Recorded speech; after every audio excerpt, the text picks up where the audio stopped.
I had this moment yesterday that I'm still trying to shake off. Oh, I was standing in the kitchen just staring into the open fridge, and I knew I was looking for something. I mean, I had walked over there to get something, right. but for the life of me, I could not remember what it was.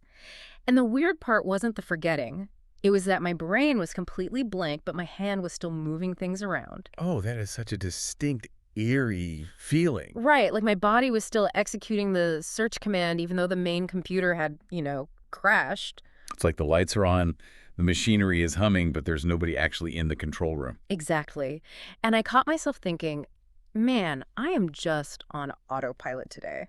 Or maybe more specifically, I feel like a machine. Hmm. And usually, I just move on.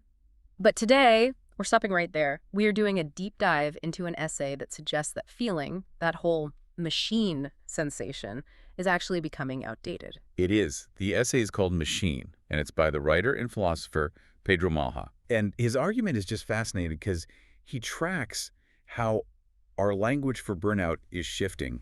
We used to feel like machines.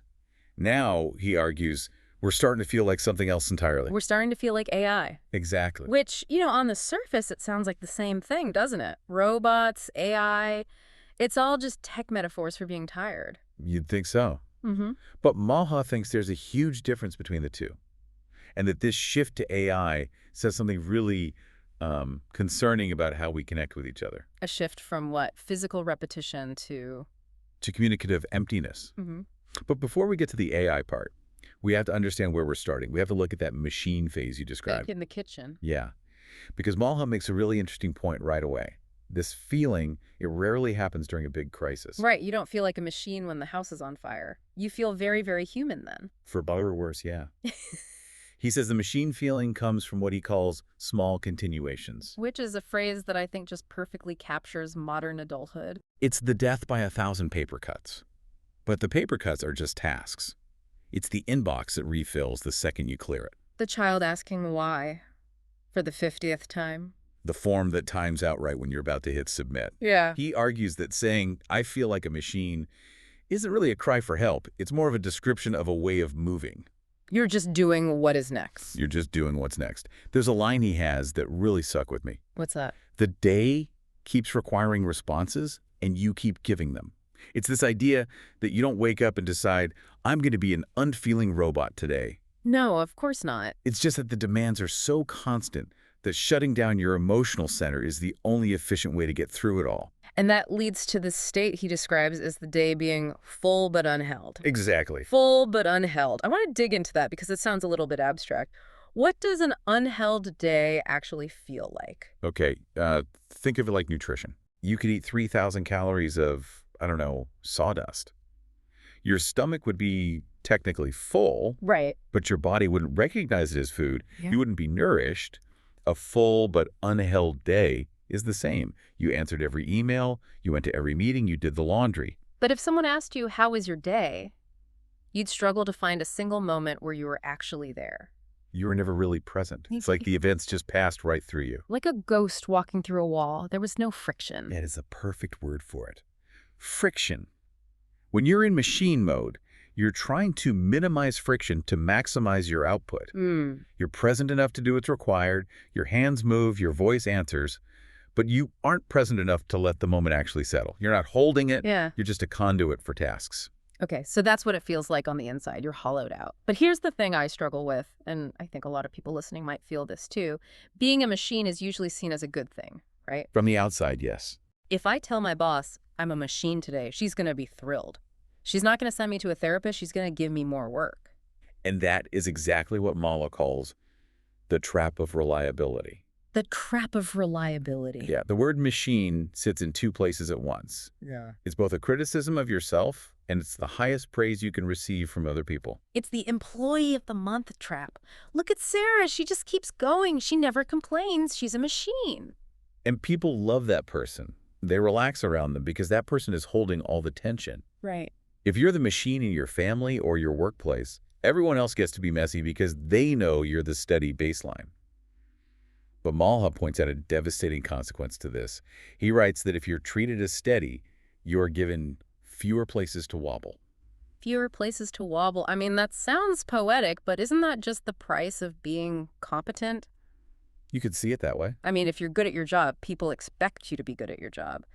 Is it really a trap, or is it just responsibility? I think it becomes a trap when the reliability completely replaces the personality. Hmm. Think about it. If you have a colleague who always says yes, who never seems stressed, who always delivers on time, do you check in on them?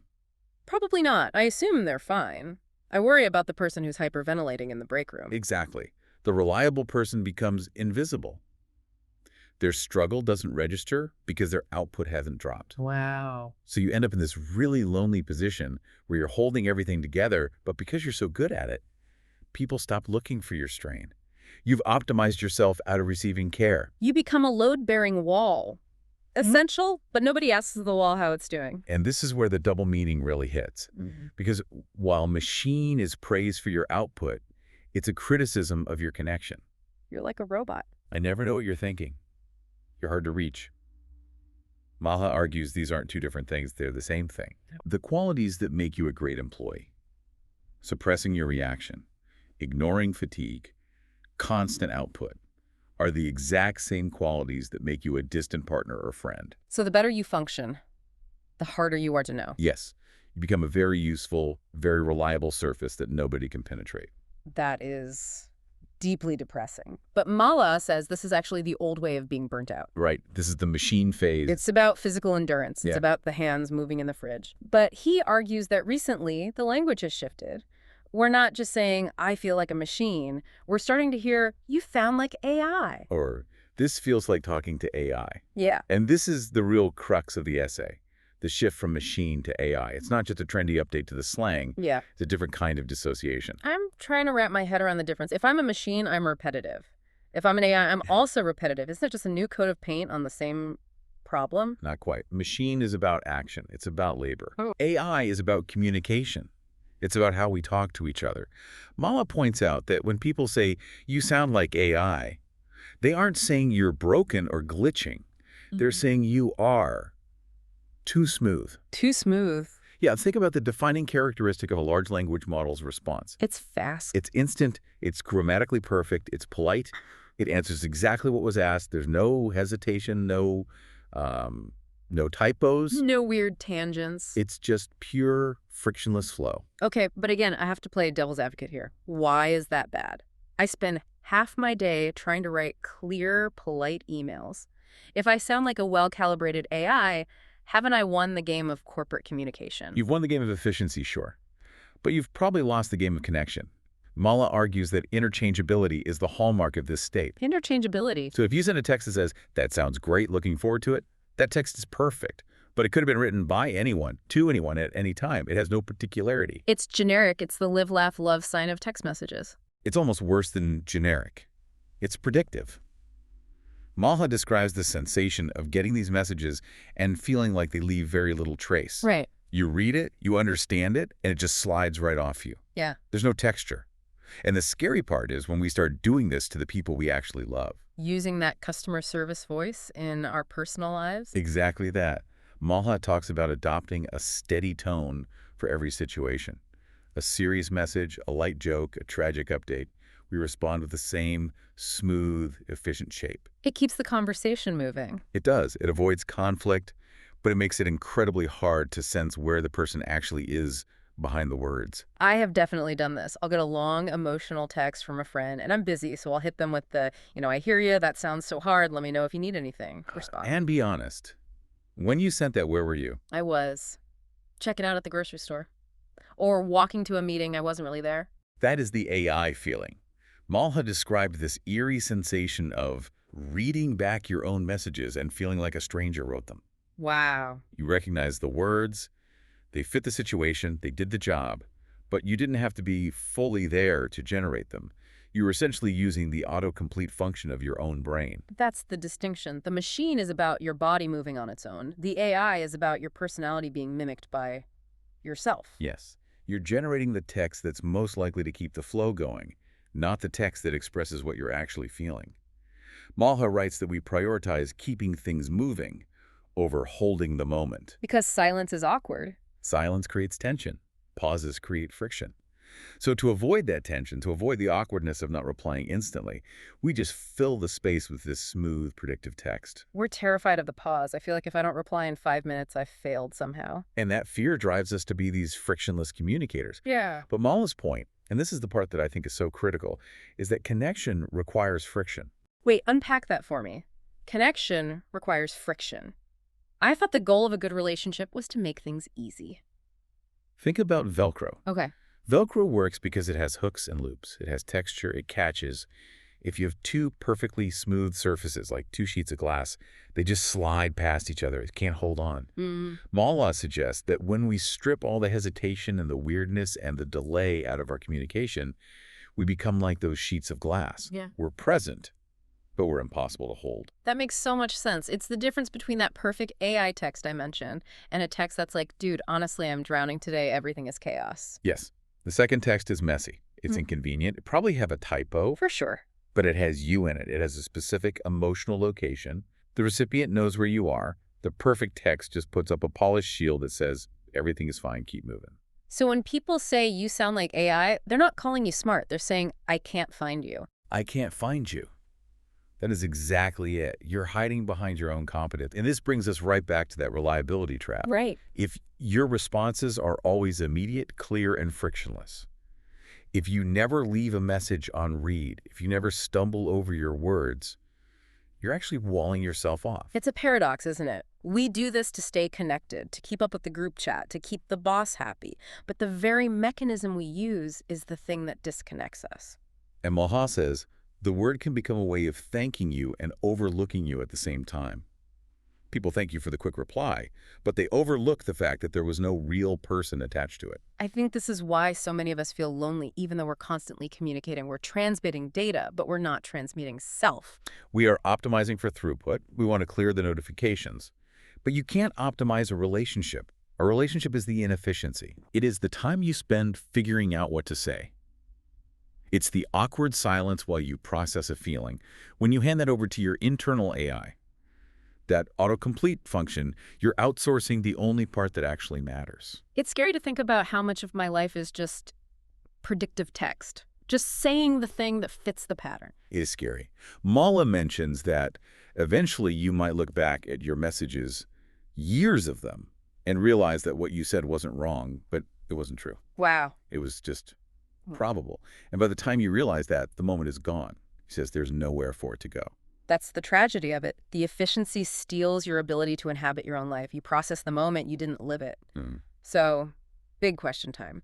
If we are all sliding into this AI mode because it's easier, because it's safer, because it's what the world demands, how do we stop? Do we just stop replying to emails? I don't think we can just opt out of the modern world. But I think Malha's essay is a plea for friction. It's a plea to be a little bit more difficult. Difficult in what way? Difficult to predict. Difficult to just slide past. It means risking the silence. If you don't have the bandwidth to be present, maybe don't send the smooth fake reply. Let the text sit there. Let the tension build. Or send the messy reply. The wobble. Yes. We talked about having fewer places to wobble earlier. The antidote is to force yourself to wobble, to admit you don't know the answer immediately, to use language that's specific and weird and yours, even if it's not efficient. It's weirdly rebellious, isn't it? In a world that wants you to be a seamless interface, the most human thing you can do is just be a little bit glitchy. Exactly. The glitch is where the humanity lives. If someone in your life is perfectly steady, perfectly responsive, sounding a little bit too much like a well-trained language model, maybe that's not a sign they're doing great. Maybe that's the person you need to check on. Yes. Not because they're failing, but because they're functioning too well to be real. I love that pivot. Stop worrying about the messy people. Worry about the seamless people. The messy people are at least showing you their mess. The seamless people are hiding behind a wall of perfect text. This has been, honestly, a bit of a wake-up call.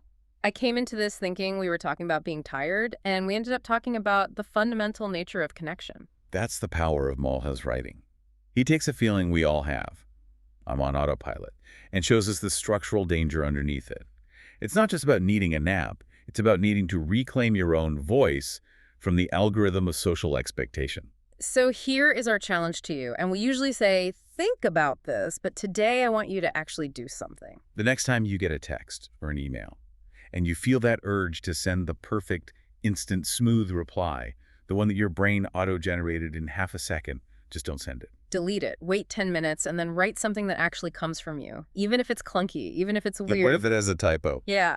See what happens when you introduce a little bit of friction? You might find that the error is actually the connection. Appear to be glitchy. Thanks for diving deep with us. See you next time.